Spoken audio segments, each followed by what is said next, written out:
మెదక్ జిల్లా నర్సాపూర్ నియోజకవర్గం కొల్చార మండలంలోని నాయిని జలాల్పూర్ గ్రామంలో మంచినీటి కొరత నెలకొంది.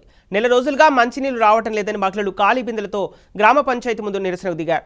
నెల రోజులుగా తమ గ్రామానికి మంచినీళ్లు రావటం లేదని చాలాసార్లు గ్రామ పంచాయతీ సెక్రటరీకి గ్రామ పెద్దలకు విన్నవించినా సమస్య పరిష్కారం కాలేదని మహిళలు ఆవేదన వ్యక్తం చేశారు. నెల రోజులుగా మంచినీళ్లు రాకపోగా గ్రామ పంచాయతీ ద్వారా 4 రోజులకు ఒక్కసారి ట్యాంకర్ ద్వారా నీరు సరఫరా చేస్తున్నారని వాపోయారు. ఆ నీళ్లు పెద్ద కుటుంబాల వాళ్లకు సరిపోవడం లేదని వాపోయారు. ఇప్పటికైనా తమ ఆవేదనను జిల్లా అధికారులు, మండల అధికారులు పట్టించుకొని తమ గ్రామానికి మంచినీటి వచ్చేలాగా చూడాలని కోరారు.